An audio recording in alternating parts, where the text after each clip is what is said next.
Saumur Champigny, bon, Saumur c'est par rapport à la ville de Saumur, et après Champigny, en latin c'est Campus Ignis, et donc en traduction c'est champ de feu.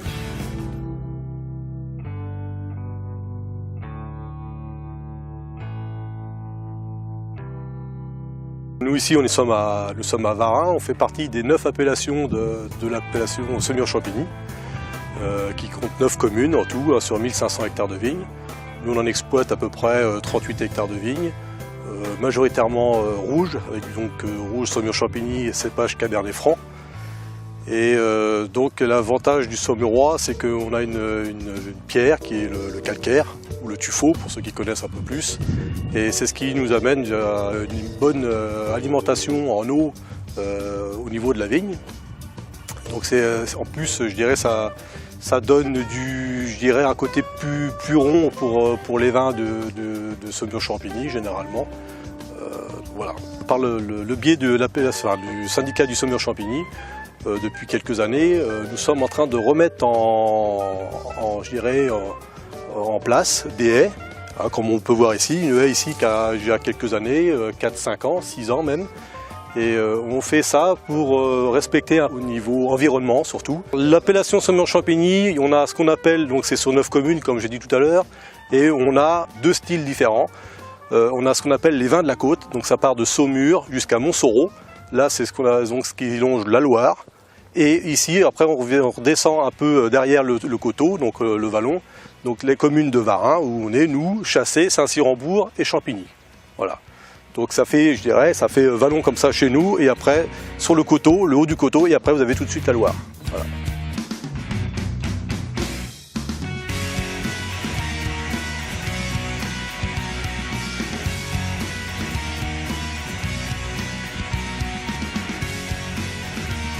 Nous, ici, depuis quelques années, on essaie d'alterner entre le travail de la vigne et l'enherbement. Donc comme ici, où là, on a gratté sous les ceps, et un rang sur 2, on est enherbé, alors soit naturel, soit semé. Ça, c'est en fonction du terroir aussi, un peu, hein, du terrain, si c'est plus sableux, si c'est plus caillouteux.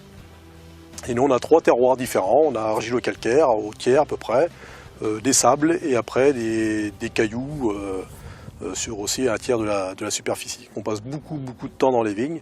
Même là encore, juste avant les vendanges, on est repassé parce qu'il y avait, je dirais, des petits décalages de maturité entre les raisins. Donc pour essayer de trouver, je dirais, l'optimum de maturité des raisins, on est repassé dans les vignes, on a enlevé le rose ou les verts.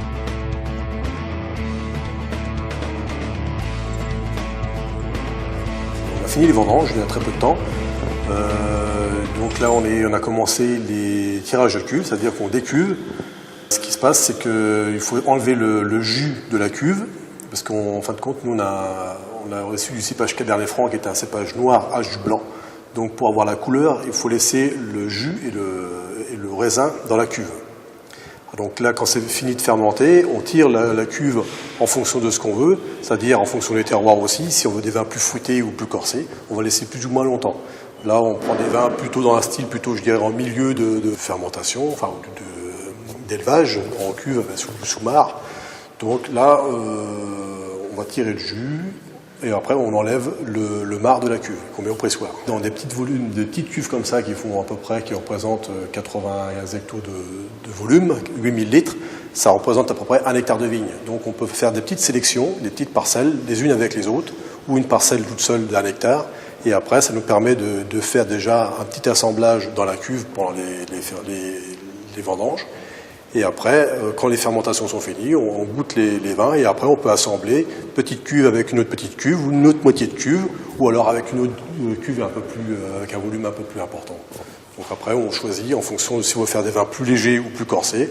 On va prendre des cuves un peu plus légères, et puis on va peut-être assembler avec une cuve un peu plus corsée pour donner un peu plus de volume, un petit peu plus de matière.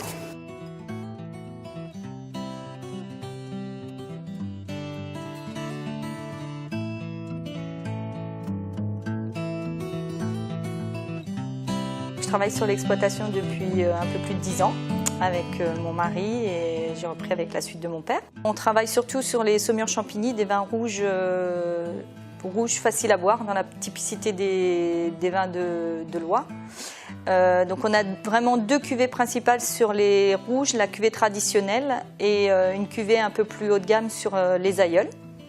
Après on a du blanc en cépage chenin. On a aussi du rosé en cabernet de Saumur, en rosé sec. Et on a aussi un petit peu de crément de Loire et aussi sur les années exceptionnelles, les coteaux de Saumur.